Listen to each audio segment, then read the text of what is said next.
আসসালামু আলাইকুম, শাওলিন কিচেনে সবাইকে স্বাগতম। আশা করি বন্ধুরা ভালো আছেন। আজকে আমি আপনাদের সাথে শেয়ার করব একটা নতুন মাছের রেসিপি। আমার সাহেব যখন আমার ছেলেকে নিয়ে কোচিংয়ে যায় তখন গিয়ে দেখে যে ওখানে ভ্যানে কিছু মাছ বিক্রি হচ্ছে। মাছগুলো দেখে তার পছন্দ হয়েছে, কিন্তু বেটারা মাছগুলো কেটে দেবে না। সেজন্য সে বাসায় চলে আসে। বাসায় এসে আমাকে বলে যে মাছ তো আমার পছন্দ হয়েছে, কিন্তু বেটারা কেটে দেবে না, এই জন্য আমি তো মাছটা আনলাম না। পরে আমি বললাম, তোমার যেহেতু মাছটা পছন্দই হয়েছে, যাও নিয়ে আসো। শখের তোলা ৮০ টাকা। তারপর সে গিয়া ২টা মাছই নিয়ে আসলো। বাসায় মাছ আনার পর আমরা তো সবাই দেখে অবাক যে এই মাছ কিভাবে কাটবো, কিভাবে কি করব। মাছ কাটতে গিয়ে তো আমি অবাক, দেখি যে মাছের কাটার অংশ নীল। তখন আমি আমার সাহেবকে বললাম যে এই মাছের কাটার অংশ নীল কেন, এটা কি কোনো মেডিসিন দেওয়া আছে? আমার সাহেব তার মৎস্য অফিসারকে কল দিল, বলল যে ভাই, বাজার থেকে আমি এই যে সামুদ্রিক মাছ নিয়ে আসছি, কিন্তু এটার কাটার অংশটা তো নীল। তখন ওই মৎস্য অফিসার ভাই বলল যে না ভাই, এটার কোনো সমস্যা নাই, এটার ব্লাড সার্কুলেশন এভাবে, এই জন্য মাছের কাটা নীল হয়। সমস্যা নাই, এটা বেশ সুস্বাদু মাছ, আপনি এটা রান্না করে খান। যাই হোক, আপনাদের সাথে অনেক বকবকানি করলাম। এখন আমি এই মাছটা কিভাবে রান্না করলাম সেটা দেখাই দিচ্ছি। চুলায় একটা হাঁড়ি বসিয়ে দিয়ে দিলাম 1/2 কাপ পরিমাণ সয়াবিন তেল। এর সাথে এখন দিয়ে দেবো 1 মুঠ পেঁয়াজ কুচি। পেঁয়াজগুলোকে আমি হালকাভাবে ভেজে নেব।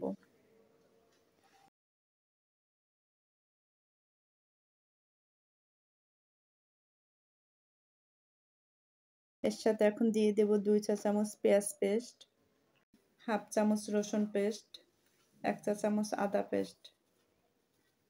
এখন তেল এবং মশলাটাকে ভালোভাবে একটু কষিয়ে নেব। এভাবে তেল এবং মশলা ভালোভাবে কষানোর পর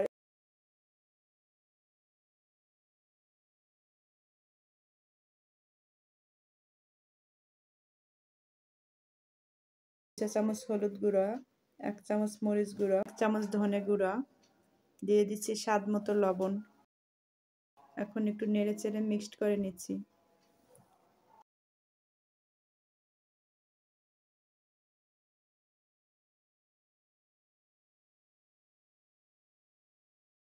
এর সাথে এখন দিয়ে দেব সামান্য পরিমাণ পানি।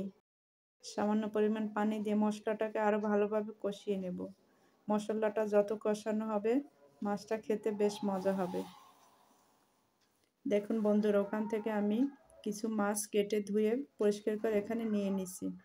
মাছের ভিতরের অংশটা কিন্তু নীল দেখা যাচ্ছে। মাছগুলোকে আমি মশলার ভিতরে দিয়ে দিলাম।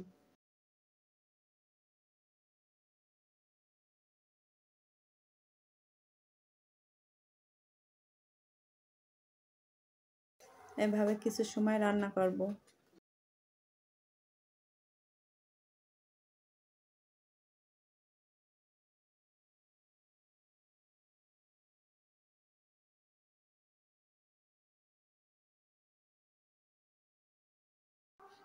এভাবে কিছু সময় রান্না করার পর আমি হাঁড়িটাকে ঘুরেই নিলাম। এখন মাছগুলোকে আমি উল্টে নেব।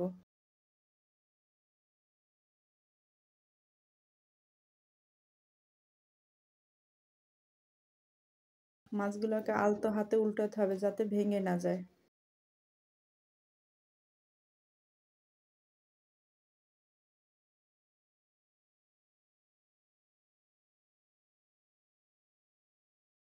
মাছগুলো উল্টানোর পর এভাবে আরো রান্না করব কিছু সময়। মাঝে মাঝে কিন্তু আমি হাঁড়িটাকে এভাবে ঘুরাই নিয়ে নিচ্ছি।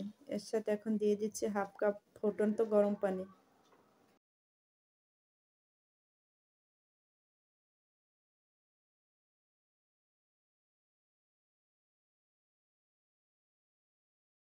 এর সাথে দিয়ে দিচ্ছি আরো 4-5টা কাঁচামরিচ।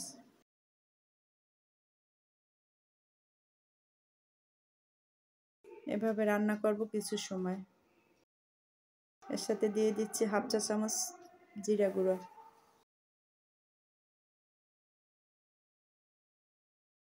এখানে আমি কিন্তু বেশ কয়েকবার হাঁড়িটাকে ঘুরিয়ে নিয়ে নিচ্ছি।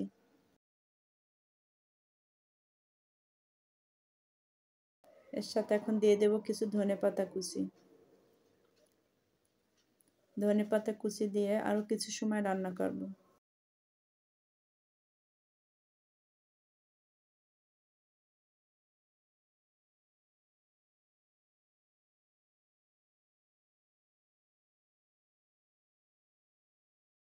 রান্না করা শেষ। এখন চুলাটা বন্ধ করে দিচ্ছি আর মাছগুলো একটা বাটিতে বেড়ে নিচ্ছি। যদিও মাছগুলো আজকে আমি প্রথম রান্না করলাম, কিন্তু এটা দেখতে কিন্তু বেশ আকর্ষণীয় হয়েছে। মাছগুলো খেয়ে সবাই বেশ প্রশংসা করলো।